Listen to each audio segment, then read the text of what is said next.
Okay, I see something about fans coming up on our show, and I'm wondering, weather-related? No, it's not. No. Not everything is weather-related? No, Paul, it is not. Okay. This is the International Fan Museum. It's in Zionsville, Indiana. These kind of fans. So you're kind of on the right track. Oh, okay. I'm a fan, and so is Michael Atwood. Join the club. Fanimation in Zionsville sells some of the sleekest, most modern-looking ceiling fans to customers throughout the world. But all things new are destined someday to be old. That's okay. Fanimation also has a place for these fans once they become antiques. That's because Fanimation is also home to some of the oldest fans. Welcome to the only dedicated antique ceiling and desk fan museum in the world open to the public. Our tour guide is Fanimation's Tom Frampton. And you guessed it, Tom is a big fan of fans. Well, we're at Fanimation and we're in the Antique Fan Museum portion of Fanimation. There are old fans and older fans here. Electric fans, both big and small, are popular. Turns out electricity played a huge role in the development of fan technology. Fans obviously started very simple, Right. and then became more and more complex. Right. They probably started with the Egyptians, just a palm fan, but you had the advent of electricity and it went from there. But in the days before electricity, let's call this era BE, folks still had fans. It all began with hand-powered fans, an invention that has withstood the test of time.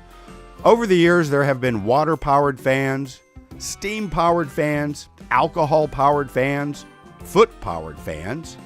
An ingenious device that Franklin enjoyed. Yes, this is a reproduction of a chair fan he owned. And by Franklin, we mean Ben Franklin. Benjamin Franklin, sure.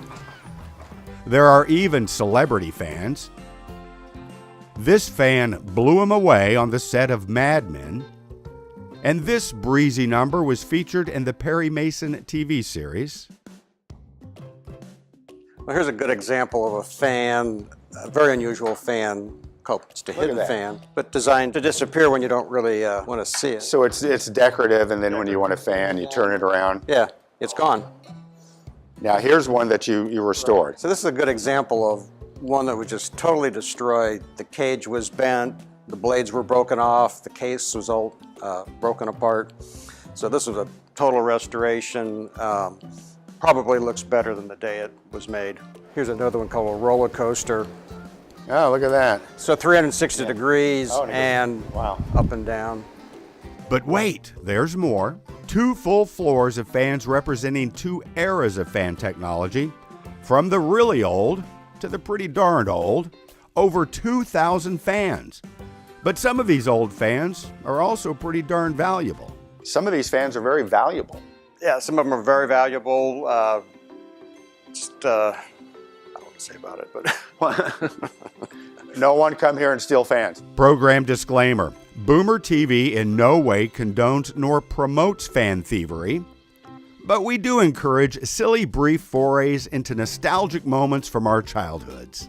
Row, row, row your boat gently down the stream. Merrily, merrily, merrily, merrily, life is but a dream. A fan. Before computers and auto-tune, kids could entertain themselves, at least for a few minutes, with fan vibrato. Almost as much fun as using helium to make your voice sound funny. Da-da-da, dun-dun. That's the Perry Mason theme, right? Da-da-da, dun-dun. That's right, kids. This is the way your parents and grandparents amused themselves back in the day.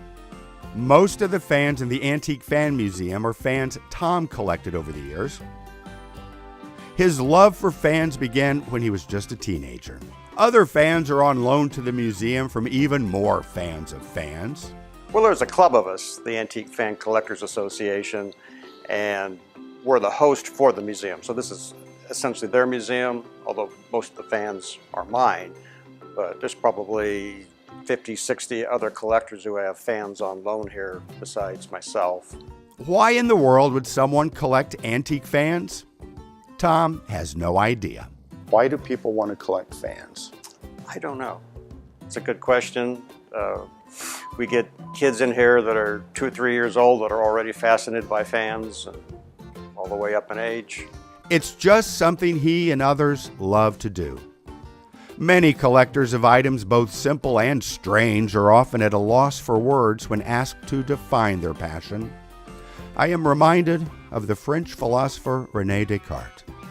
I collect, therefore I am. Or was it, I think, therefore I fan? Tom, thanks for taking some time to show us around Fanimation's Antique Fan Museum. Sure. You know, after seeing all this, I'm your biggest fan. Really? Huh, this is actually my biggest fan. Oh, that's your biggest fan. Yeah. It's impressive. It is.